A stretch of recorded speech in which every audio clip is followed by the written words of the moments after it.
Bonjour à tous, alors aujourd'hui je fais une petite vidéo sur le nourrissement parce que j'ai eu une question de Zoé qui me demandait, eh bien oui tu dis que dans une vidéo tu dis que si tu ne l'avais pas nourrie cette ruche elle serait morte et comment est-ce que tu peux savoir? Donc en fait effectivement c'est une très bonne question.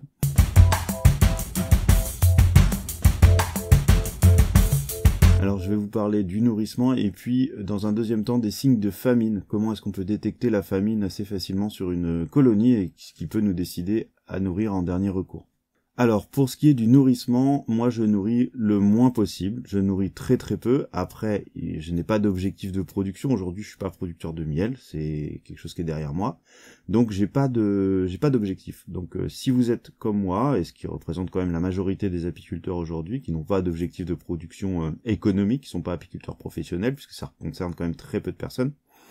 Si vous n'êtes pas apiculteur professionnel, vous n'avez pas besoin de nourrir beaucoup vos colonies. En fait, vous allez devoir les nourrir uniquement s'il y a un danger de mort de la colonie.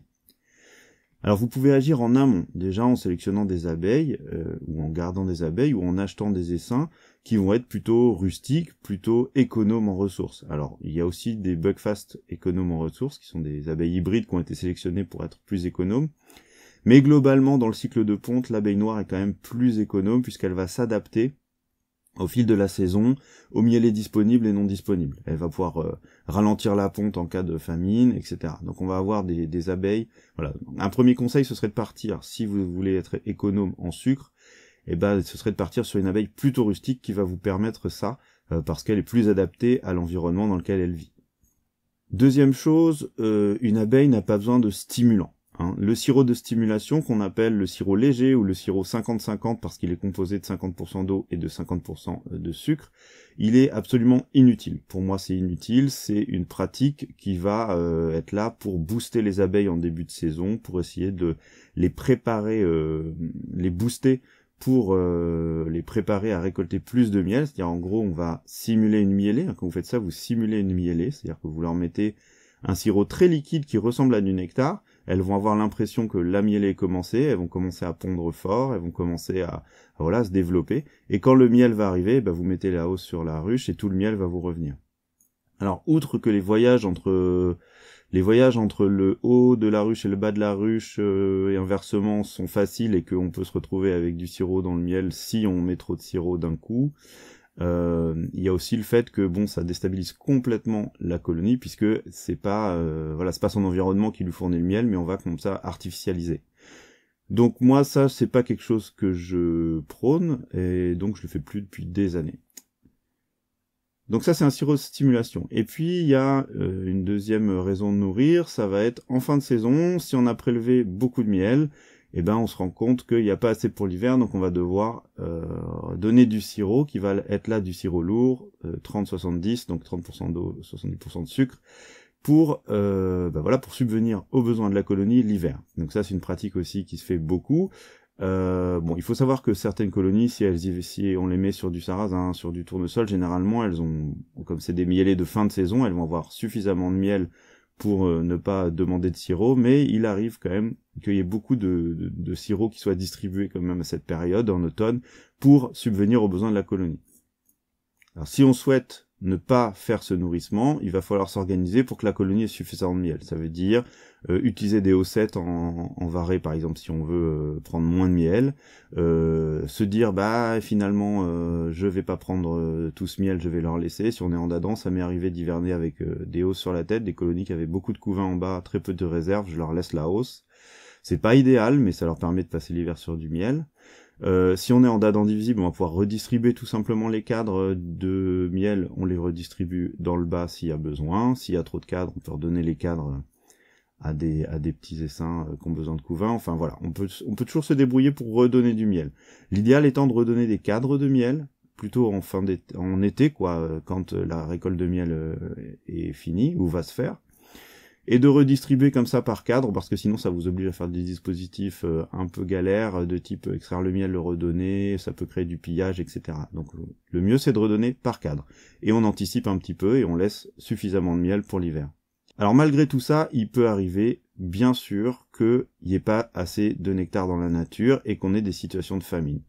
Ces situations de famine, elles vont intervenir entre les mielées parfois, c'est-à-dire voilà, si jamais entre la mielée de printemps et la mielée d'été, c'est-à-dire on va dire début juin en général, il y a pas assez de ressources, et oui là faut se résoudre à nourrir parce que il y a un souci quoi.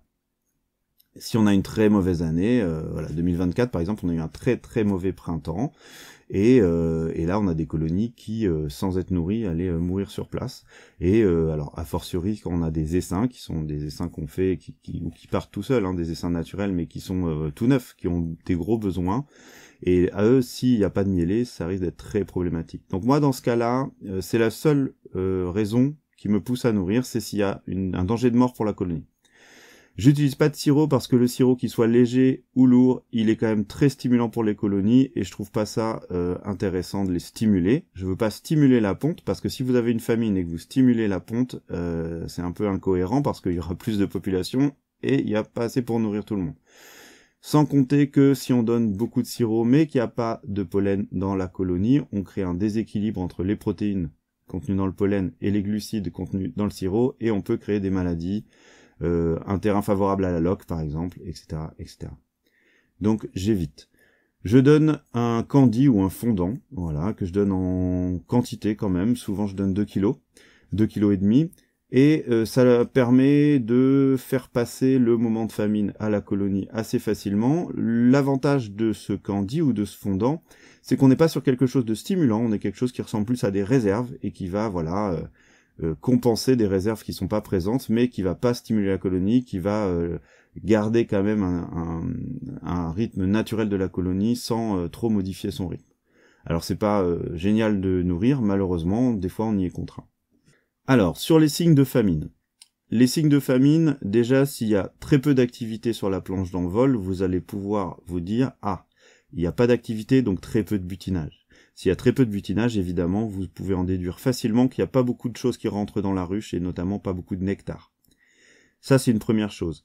Évidemment, ça va dépendre aussi de l'œil du botaniste que vous allez avoir. Quand je dis l'œil du botaniste, ça veut dire qu'il va falloir regarder les floraisons qu'il y a à droite, à gauche chez vous, parce que selon ce qui fleurit, vous allez pouvoir en déduire ce qui rentre dans la ruche. Si vous êtes en pleine mielée de colza, par exemple, vous êtes sûr qu'il y a quelque chose qui rentre dans la ruche, d'accord? Si vous êtes en plein mielée de châtaignier, évidemment, les ressources sont disponibles pour les abeilles, c'est un autre problème.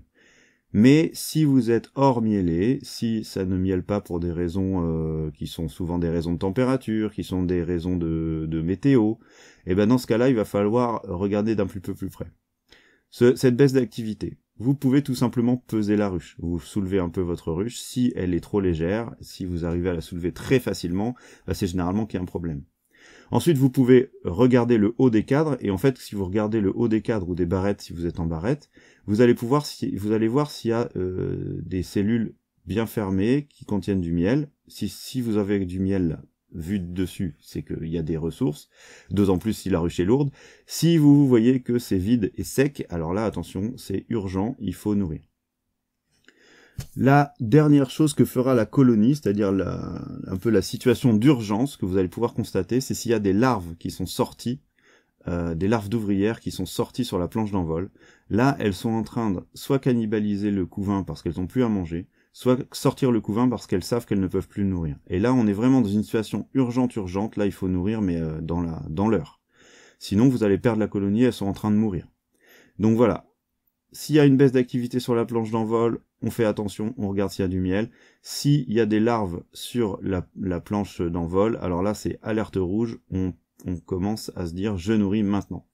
Voilà, théoriquement vous n'arriverez pas à cette extrémité, mais ça m'est arrivé, donc je vous le dis, attention, il faut faire attention, il y a des périodes clés évidemment, ça va être entre les mielées, ça va être au tout début du printemps quand il y a du pollen qui rentre, mais pas forcément assez de glucides, pas forcément assez de nectar, ça faut faire attention.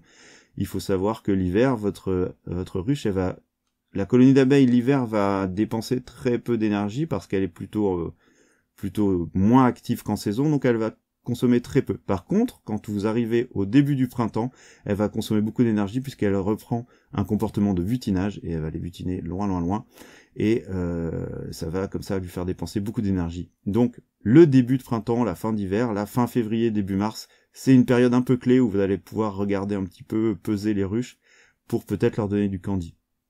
Donc je m'embête pas avec le sirop, c'est très galère le sirop, je mets que du candy, que du fondant, et je le dépose tout simplement sur les têtes de cadre, et elle se débrouille avec ça.